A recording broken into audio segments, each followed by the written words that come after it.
할렐루야. 하나님께 사랑받으시고 하나님을 사랑하셔서 오늘도 이 귀한 예배를 드리시는 믿음의 자녀 한 분 한 분 위에 하나님 우리 아버지와 주 예수 그리스도로부터 은혜와 평강이 넘치도록 임하심을 믿습니다. 지금 이 시간 깊이 생각하라 라는 제목으로 하나님의 말씀을 전하겠습니다. 우리들은 주일 예배를 하나님께 드립니다. 그러면서 이 이름을 계속 부르고 듣습니다. 기원을 통해서 한 번, 사도신경을 통해서도 한 번, 예배의 찬송을 통해서 12번이나 불렀습니다. 그리고 중보기도를 통해서 한 번, 또한 봉헌기도를 통해서 한 번, 성경 봉독하면서도 한 번, 제가 방금 전에 여러분에게 인사를 드리면서도 이 이름을 또 한 번 불렀습니다. 여러분, 우리가 예배 드리며 끊임없이 부르는 이름, 우리가 죽을 때까지 질리지도 않게 그리고 또 부를 이름, 이 이름은 무슨 이름일까요? 예수님이십니다. 예수님. 예배 전 찬양 시간에 찬양할 때 예수님을 제가 세봤습니다. 너무 많아서 놓쳤습니다. 어림잡아 50번 넘게 예수의 이름을 불렀습니다. 그리고 예수님을 지칭하는 주님까지 하면 우리는 벌써 거의 100번에 가깝게 예수의 이름을 부르고 들었습니다. 이 설교를 들으면서 또 마지막 찬양까지 우리는 또 끝없이 예수의 이름을 부르고 예수의 이름을 들을 겁니다. 우리는 왜 이렇게 예수의 이름을 부르고 들어야만 됩니까? 예수님만이 우리의 유일한 구원자 되시기 때문입니다. 하나님께서 우리의 죄를 용서해 주시기 위해서 이 땅에 보내신 분이 예수님이시기 때문입니다. 우리 모든 인류의 죄를 짊어지시고 죄 사함을 위해 저 십자가에 달리신 분이 예수님이시기 때문입니다. 우리를 죄 없다 하시고 구원해 주시기 위해서 어둠의 권세를 깨뜨리시고 부활하신 분이 우리 예수님이시기 때문에 우리는 유일한 구원자 예수님의 이름을 부르고 또 불러야 되는 것입니다. 사랑하는 성도 여러분, 분명히 기억하시고 믿으십시오. 예수의 이름만이 우리의 구원이십니다. 예수님만이 우리의 소망이십니다. 그래서 초대교회 성령님 임하신 다음에 예수님의 이 이름을 사도들과 초대교회 성도들이 땅끝까지 증거하기 위해서 그렇게 노력을 했습니다. 순교할지라도 예수님을 믿고 누구라도 구원받아 하나님의 자녀가 되어 살아가도록 복음을 전하고 또 전했습니다. 예루살렘에서부터 시작된 이 이름은 유대와 사마리아를 넘어 땅끝까지 나아갔습니다. 예수님을 알지 못했던 소아시아의 모든 나라 지역에 예수 이름이 전파됐습니다. 그래서 그 예수 이름은 지경을 계속 넘어서 오늘 우리에게도 전해졌습니다. 그래서 우리가 예수님 이름으로 구원받아서 이 자리에 모여 예배드린 거 아닙니까? 여기에 예수님 이름 아닌 다른 목적으로 모인 분들 계십니까? 없습니다. 예수님이 나의 구원자 되어주시기 때문에, 지금도 흔들리는 우리를 붙잡아 주시기 때문에 우리는 오직 예수뿐입니다. 오직 예수의 은혜입니다 라는 고백을 하며 이 자리에서 예배 드리는 겁니다.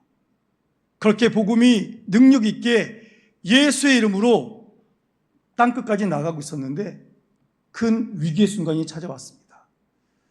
복음이 전파되기 시작한 지 한 30년쯤 되었을 때 예수를 믿던 수많은 사람들이 복음을 버리고 다시 예전의 과거로 돌아가는 이 슬픈 일이 생겼습니다.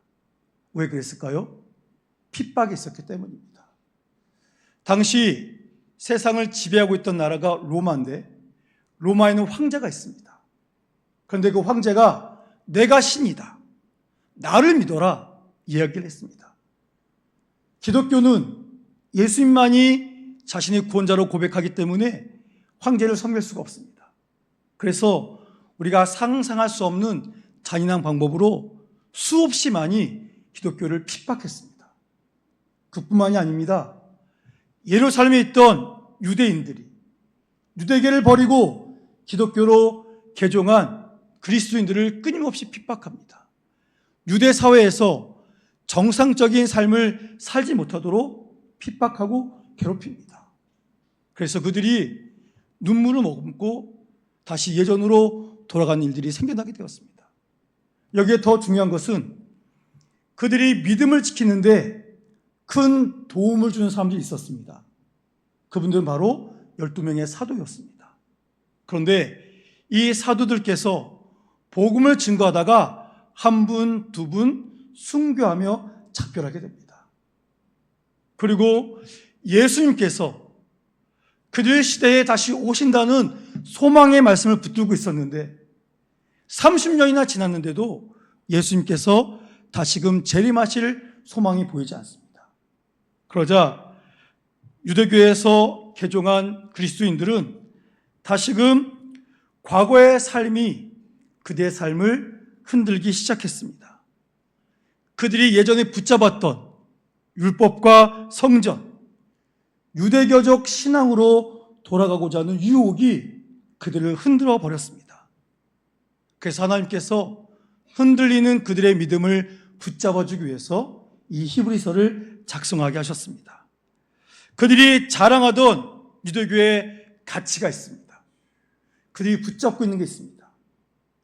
그게 아무리 좋아 보여도 지금 그들이 부르고 있는 구원의 이름 예수님보다 뛰어나지 못하다라는 것을 선명하게 알려주기 위해서 이 히브리서를 우리에게 주신 것입니다. 그래서 방금 우리가 읽었던 본문 1절에서 가장 중요한 것을 굳게 붙잡아라 말씀하고 있습니다. 본문 1절 말씀 함께 읽겠습니다. 시작. 그러므로 함께 하늘의 부르심을 받은 거룩한 형제들아, 우리가 믿는 우리의 사도이시며 대제사장이신 예수를 깊이 생각하라. 아멘. 여러분 1절 말씀 보십시오. 앞에 예수님께서 유대교의 어떤 것보다 뛰어나시다 말씀하시면서 1절에 그러므로 시작하고 있는데 그러므로 누구를 부르고 있습니까? 함께 하늘의 부르심을 받은 거룩한 형제들아 라고 부르고 있습니다. 여기서 말하고 있는 함께 하늘의 부르심을 받은 거룩한 형제는 누구를 말하는 겁니까? 예수 믿는 그리스도인들, 모든 성도를 말하고 있는 겁니다. 여러분, 우리들은 어쩌다가 이 땅에 존재하는 사람들이 아닙니다. 하늘의 부르심을 받았다, 이게 무슨 뜻입니까? 하나님께서 창세 전에 우리를 주의 자녀로 삼기로 예정하셨다라는 말씀입니다. 우리가 태어나기 전부터 하나님은 우리의 이름을 부르셨습니다. 여러분, 우리는 이렇게 소중한 존재입니다. 그런데 세상은 자꾸만 우리를 아무것도 아니라고 이야기합니다. 너에겐 잘난 것도 없고 누가 너를 떠받들고 있느냐, 네가 죽은들 누가 슬퍼나 하며 이 세상 역사가 너희를 기억이나 하겠느냐, 이렇게 말하면서 우리가 아무것도 아닌 것처럼 하찮은 존재인처럼 우리에게 우리의 존재 가치를 무시하게 만들고 있습니다. 여러분, 하나님의 음성을 들으시길 바랍니다. 하나님께서 말씀하시지 않습니까? 너희는 내가 태초에 예정한 내 자녀들이다. 너희는 내 소중한 사람들이다. 주님이 말씀하십니다. 그리고 우리는 하나님께 부름 받았기 때문에 그 다음에 뭐라 그랬습니까? 거룩한 형제들이다. 우리들이 거룩한 형제가 된 이유가 뭡니까? 예수님을 나의 구주로 고백했기 때문입니다. 하나님께 선택받고 하나님이 주신 그 예수 이름을 나의 구주로 영접했기 때문에 우리는 이 땅에서 거룩한 하나님의 자녀들이 되었다라고 성경은 분명히 말씀하고 있습니다. 그러니 여러분, 매일매일 자신을 거룩하게 존귀하게 여기시기 바랍니다. 지금도 세상에서 대단한 것 없이 살아가는 것 같지만 나의 중심은, 나의 본질은 하나님께 있다. 이것을 고백하시며 나를 소중히 여겨야 내 안에 계신 하나님이 높아지는 겁니다. 그러니 그 믿음으로 살게 되시기를 축복합니다. 자, 그 다음에 이렇게 소중한 우리들이 지금 무엇을 해야 된다고 말하고 있습니까? 본문 1절 말씀 다시 보겠습니다. 자, 우리가부터 읽어보겠습니다. 시작. 우리가 대제사장이신 예수를 깊이 생각하라. 여러분 보십시오. 자, 지금 우리가 무엇을 믿고 있습니까? 예수를 믿고 있죠. 그런데 그 예수님을 누구라고 말씀하고 있습니까? 사도. 사도는 어떤 존재입니까? 하나님으로부터 보냄받은 자들입니다. 12명의 사도보다 더 우월한 분이 누구십니까? 우리 예수님이십니다. 구약 성경에 수많은 선지자가 나옵니다. 그들보다 뛰어난 분이 누구시라고요? 예수님이십니다. 그래서 예수님이 진정한 하나님으로부터 보냄받은 우리의 사도이십니다. 그 여러분, 대제사장은 뭐 하는 분입니까? 하나님과 인간 사이에서 중간 다리 역할을 하는 중보자입니다. 그런데 대제사장은 진정한 중보자가 아니라 우리의 유일한 중보자 되시는 예수님의 예표일 뿐입니다. 우리가 중보기도 한다고 말하는데 사실 이거는 정확한 표현이 아닙니다. 하나님과 우리 사이의 중보자는 오직 우리의 구원자 예수님밖에 없습니다. 우리는 그 예수님의 하신 일을 이어받아서 중보기도 하는데 이 우리의 중보기도는 이웃을 위한 기도가 되는 것입니다. 그래서 진정한 믿음의 사도, 진정한 하나님과 인간 사이의 중보자이신 예수님을 어떻게 하라고요? 깊이 생각하라 라고 말하고 있습니다. 여러분, 우리는 너무나 많은 생각을 합니다. 그 생각들이 우리를 살리지 못합니다. 우리의 생각 중에 많은 일들이 우리에게 일어나지 않습니다. 그런데 그 생각에 사로잡혀서 고통받고 있고 무너지고 있습니다. 오늘 성경에선 우리가 생각할 것은 다른 것이 아니다. 예수님을 생각해야 된다. 그런데 예수님을 어떻게 생각하라고요? 깊이 생각하라. 여러분, 여기서 말하는 생각하다라는 것은 뭐냐면 마음을 고정시키다, 그런 뜻입니다. 세상에서 어떤 일을 만나든지 간에 유일한 우리의 구원자 되신 예수님께 우리의 마음을 고정시켜라. 우리의 시선을 고정시키라라고 말씀하고 있습니다. 여러분, 매일 말씀을 묵상하고 예수 이름으로 기도하며 하나님의 사랑과 희생을 묵상할 때 우리는 어떠한 어려움도 넉넉히 극복하게 될 줄로 믿으시기 바랍니다. 그래서 주의 이름 부르며 주님이 우리에게 행하신 일을 기억하며 주님을 깊이 생각하다 우리의 마음을 예수님께 고정하는 이러한 삶을 살아야 된다 성경은 말씀하고 있습니다. 그러면서 유대교 출신 그리스도인들에게 너희가 자랑하는 모세와 너희가 믿는 예수님을 내가 이렇게 비교하겠다 하면서 알려주는 말씀이 있습니다. 본문 2절과 3절 말씀 함께 봉독하겠습니다. 시작. 그는 자기를 세우신 이에게 신실하시기를 모세가 하나님의 오른집에서 한 것과 같이 하셨으니 그는 모세보다 더욱 영광을 받을 만한 것이 마치 집 지은 자가 그 집보다 더욱 존귀함 같으니라. 아멘. 자, 오늘 말씀 보니까 어떤 이름이 나옵니까? 모세가 나옵니다. 모세. 여러분, 유대인들에게 모세는 누구죠? 위대한 지도자입니다. 위대한 지도자를 넘어서서 율법의 전달자고 민족의 영웅이고 신앙의 근본인 사람이 바로 모세입니다.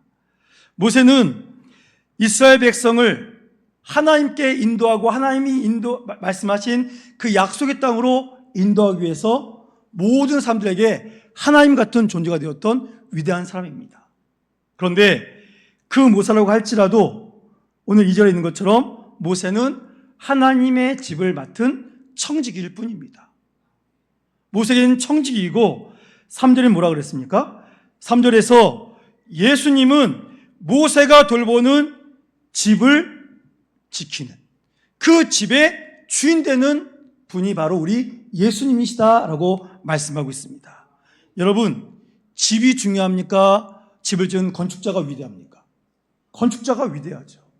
건축자가 없으면 집은 존재할 수가 없습니다. 그러니 집을 지키는 청지기가 중요합니까? 집 주인이 중요합니까? 집 주인이 중요합니다. 유대인들이 그렇게 자랑하는 뛰어난 모세라고 할지라도 모세는 예수님의 길을 예배한 사람에 지나지 않는다는 것을 성경은 분명히 말씀하고 있습니다. 그래서 이 말씀을 오늘 본문 5절 6절에서 더 자세히 알려주고 있습니다. 5절 6절 말씀 함께 읽겠습니다. 시작. 또한 모세는 장래에 말할 것을 증언하기 위하여 하나님의 온 집에서 종으로서 실신하였고 그리스도는 하나님의 집을 맡은 아들로서 그와 같이 하셨으니 우리가 소망의 확신과 자랑을 끝까지 굳게 잡고 있으며 우리는 그의 집이라. 아멘. 자, 5절 말씀 보시기 바랍니다. 5절 말씀 보니까 모세는 장래에 말할 것을 증언하기 위해서 하나님의 온 집에서 무엇으로 쓰임 받습니까? 종으로 쓰임 받습니다. 그런데 모세는 아주 신실한 일꾼입니다. 정말 멋진 분입니다. 그래서 유대인들은 지금도 이 모세를 너무나 존경하고 있습니다. 근데 5절 말씀 보니까 하나님께서 모세를 어떤 용도로 준비하셨다고요? 장래에 말할 것을 증언하기 위해서. 여러분, 이게 무슨 뜻이냐면 하나님께서 장차 말씀하시려는 것을 증언하려고 세우신 일꾼이다, 그런 뜻입니다. 여러분, 모세가 뛰어나다고 모세가 우리에게 구원을 줄 수 있습니까? 없습니다.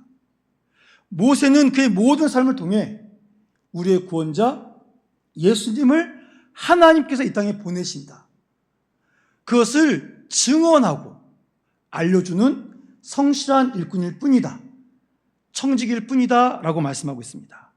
반면에 6절 말씀 보십시오. 자, 6절 보니까 그리스도, 예수님 아닙니까? 예수님은 하나님의 집을 맡은 아들이다 라고 말씀하고 있습니다.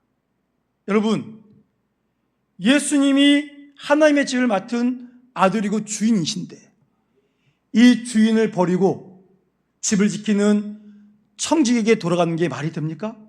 안 되지 않습니까? 여러분, 그래서 오늘 우리도 다른 것을 붙잡는 게 아니라 예수님을 굳게 붙잡기를 주의 이름으로 축원합니다.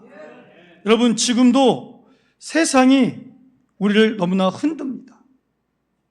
우리를 넘어지게 만듭니다. 이럴 때 우리가 해야 할 일을 성경은 뭐라고 말씀하십니까? 먼저 예수님을 깊이 생각하라고 말씀하십니다. 여러분, 우리의 마음을 다른 데 두지 마십시오. 우리의 시선을 다른 데 빼앗기지 마십시오. 우리의 마음과 시선을 우리의 유일한 구원자인 예수님께 두시기를 축복합니다. 예수님의 이름을 부를 때 바로 거기서부터 역사가 시작됩니다. 그리고 또한 교회의 주인은 예수님이라는 것을 결코 잊지 마시기 바랍니다. 지금 우리는 너무나 많이 주인인 예수님이 아닌 사람에게 집중하고 있습니다. 이 땅에 어떠한 인물도 우리를 구원하지 못합니다. 우리의 문제를 해결해 주지 못합니다. 예수님만이 해결해 주시고 예수님만이 구원해 주십니다. 그러니 나의 주인은 예수님 뿐이십니다. 목회자도 장로님도 이 땅에 있는 어떤 성도도 어떤 유명한 사람도 주인이 아니요, 그분은 일꾼일 뿐이고 이 하나님이 세우신 이 집의 주인 아들이신 예수님만을 의지하는 우리 모두가 되될 줄로 믿습니다. 그리고 우리는 끝까지 믿음을 지켜야 됩니다. 뜨거워졌다가 차갑게 식어버리면 안 됩니다. 환난과 시련 속에서도 우리는 끝까지 믿음을 지키는 주의 일꾼들이 되어야 됩니다. 6절 말씀 다시 보십시오. 6절 말씀 끝에 보시니까 우리가 라고 말씀하고 있죠. 우리가부터 한번 함께 읽겠습니다. 시작. 우리가 소망의 확신과 자랑을 끝까지 굳게 잡고 있으면 우리는 그의 집이라. 아멘. 자, 여러분, 우리가 해야 될 게 뭡니까? 우리의 소망. 소망이 누굽니까? 예수님.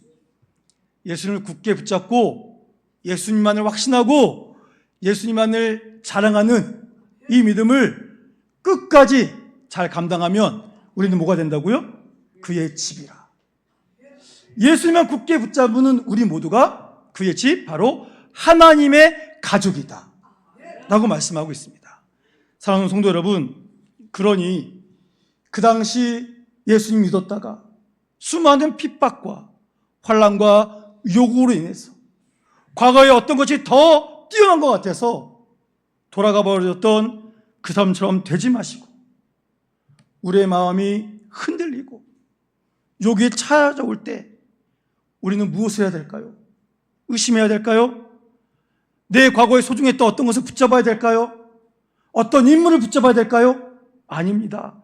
그럴 때일수록 바로 우리는 믿음의 돌이시며 대제사장 되시는 예수님을 더욱더 굳게 붙잡아야만 됩니다. 예수님만이 소망이시기에 예수님만을 굳게 붙잡아야 됩니다. 바로 그럴 때 우리는 하나님의 가족임을 깨달아 알게 될 것이고, 우리가 서로가 서로를 믿음 안에서 격려하면서 더 큰 힘을 받아서 주님 주시는 은혜 가운데 거하게 될 줄로 믿습니다. 여러분, 지금 이 시대가 그때와 같습니다. 너무너무 많은 것들로 우리의 믿음을 흔듭니다. 사람에게 집중하게 하고 사상에 집중하게 만들고 하나님보다 다른 것을 더 소중하게 만드는 시대에 우리가 살고 있습니다. 여러분, 우리 성도님의 입술에서 예수님이 이름이 아닌 다른 이름을 믿고 의지할 때 우리는 무너질 수밖에 없습니다. 그래서 오늘 이 말씀을 통해서 오직 예수뿐이다, 오직 예수님뿐이다 우리에게 알려주고 계십니다. 사는 성도 여러분, 함께 믿음의 형제된 우리가 서로를 돌봐줘야 됩니다. 예수님 이름 붙드세요. 예수님 이름 믿으세요. 예수님을 의지하실 때 하나님께서 역사하십니다. 이 고백으로 우리는 함께 나가야 될 줄로 믿습니다. 여러분, 은혜 아니면 우리는 살아갈 수 없습니다. 나의 호흡, 이것도 주님이 주신 것입니다. 그러니 여러분, 세상의 평안과 위로가 아닌 오직 하나님께서 우리에게 보내주신 유일한 구원자 되시는 예수님의 이름으로 위로받으시고 평안을 누리시고 더욱더 주의 이름만 부르며 함께 믿음으로 나가시는 우리 세계비전교회 믿음의 가족들 되시기를 주의 이름으로 축원합니다.